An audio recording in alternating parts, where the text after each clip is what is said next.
Good afternoon, everybody. Thank you for tuning in today for today's town hall meeting. Today's town hall meeting is going to discuss some exciting opportunities in REA Energy, specifically broadband. Today's agenda is going to include a history of what REA Energy has done and how we got to where we are at today. We will also discuss our strategy and approach for the future, and then dive into the future on how this is going to help the cooperative and members that buy broadband from a retail standpoint. I've been here about 23 years now, and even before I came here, this isn't actually our first go-around. We offered dial-up internet service through a third party back in the late 1990s.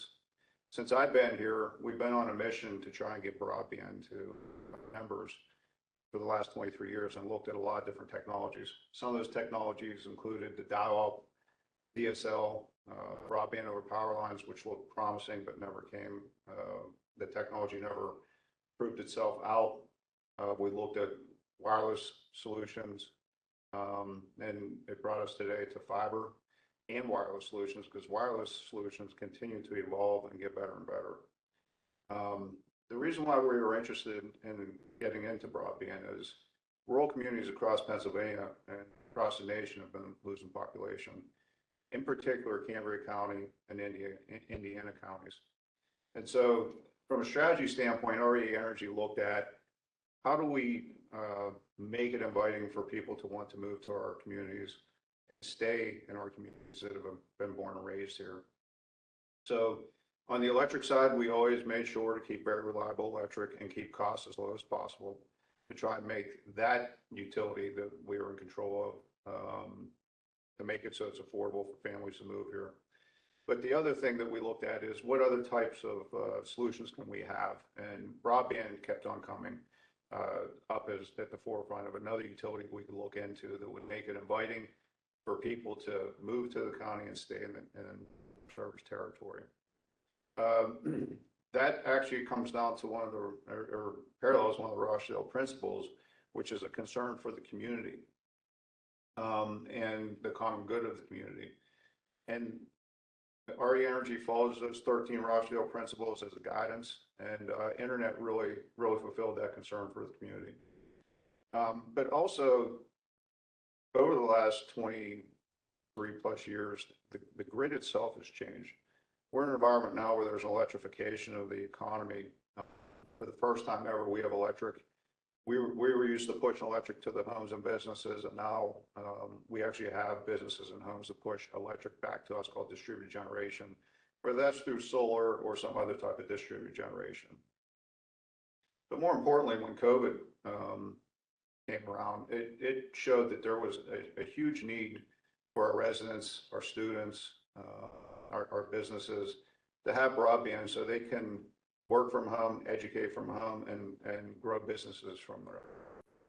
So getting into our strategy, we did a lot of feasibility studies throughout the years, a lot of surveys, and a lot of focus groups. And the one thing that was evidently clear is there was definitely a need and a want for broadband in our communities, for obvious reasons I already explained. But the feasibility studies, those showed that it was going to be difficult to invest millions, tens of millions of dollars, and be able to pay off those tens of millions of dollars within a reasonable time frame.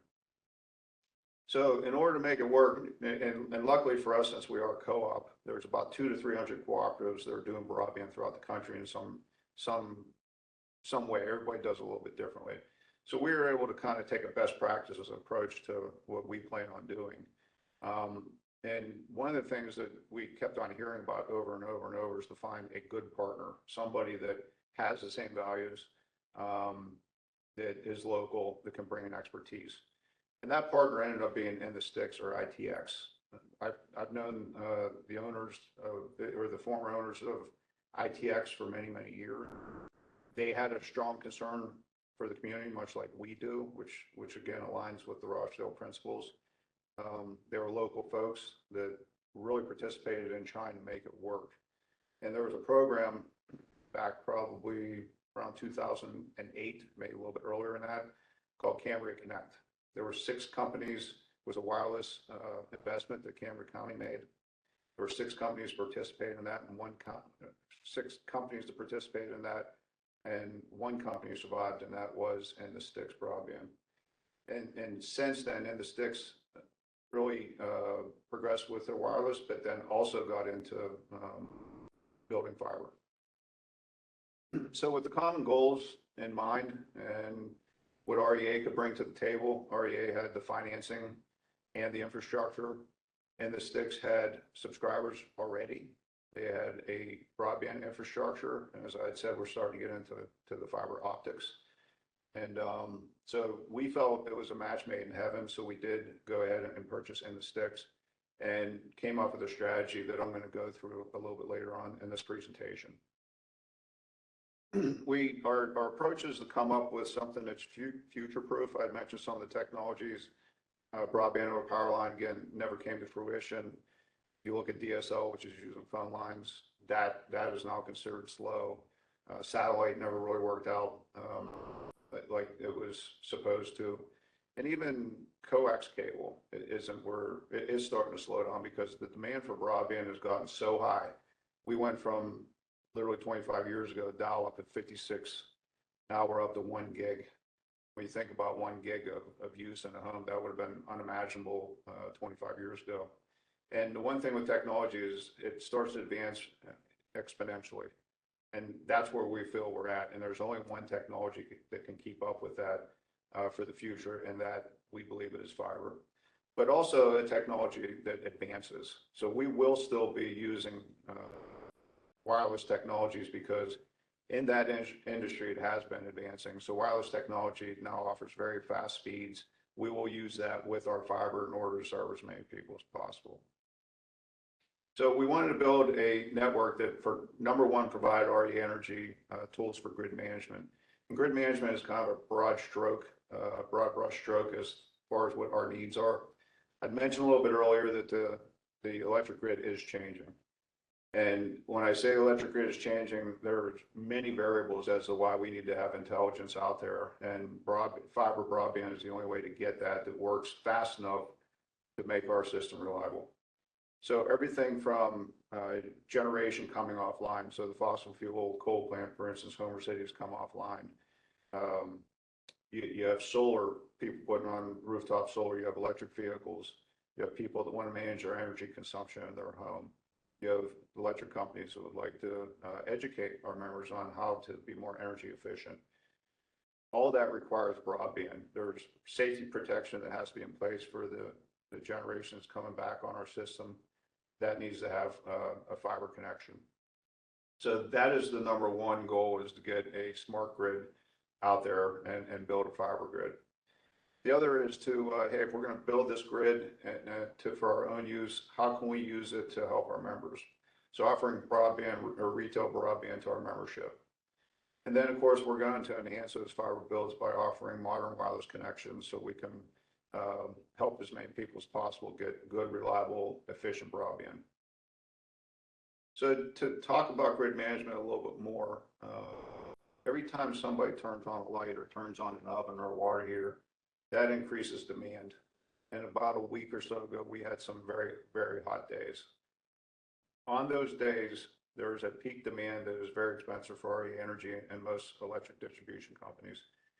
We can shave that peak and kind of push it later in the day when electric gets cheaper.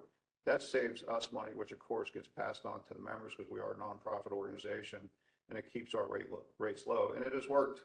Our rates are some of the lowest rates in Pennsylvania. When you compare us to other local utilities, we're up to 40% lower on an average electric bill. The other reason why we need a smart grid is because the grid has changed. More and more people participating in distributed generation.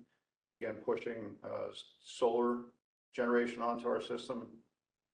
10 years ago or more, you didn't have it at this level. You might have a manure digester that did it or something that's more commercial grade.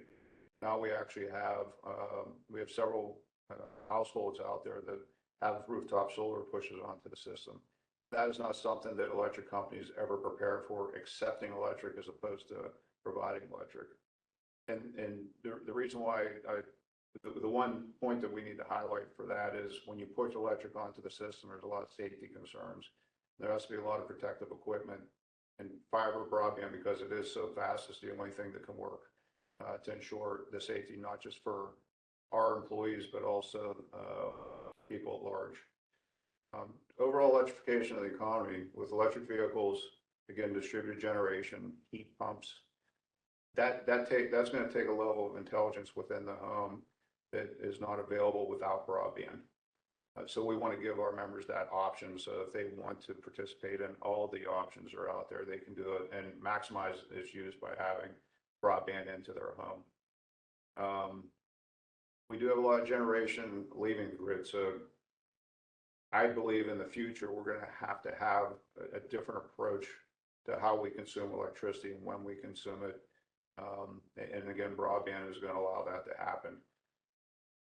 Intelligent homes and businesses, we've seen where over the last 25 years where a home was to where it is now, and the tools that are out there to be able to be, whether you're at home or you're traveling, and how you can control your home. So with that, I will go to our website, and for those of you that are curious as to how you can find out what we are doing, this is what I'm going to walk you through. And I'm going to show you 3 phases that we're building on now. And as I bring that up, this is about over 650 miles of broadband that we will be building. We are building for the future, so there will be capacity on this builds. So if businesses like data centers or any other type of commercial entities come around, we have the ability to provide broadband. And this really has a market value of about $35 to $39 million. The first, sorry about that, bring it up here. The first phase that we are building was actually a grant from Indiana. Our county commissioners, and I'd like to thank them, gave us a grant of about $4.5 million to build approximately 130 miles of fiber throughout Indiana County, and this is what it will look like. If you look, there's different colors. If you look to the left, you'll see what those colors mean. So we've been working on this for a couple months. You can see we're on all cylinders trying to build this because we want to get it done as quickly as possible. But it will leave a very nice footprint throughout Indiana County, and this will allow us to build from. And this is a real nice backbone. The phases 2 and 3, when I show you, you'll see how this fits in. So this is phase 1. Go to phase 2. So phase 2 is over on the Cambria County side.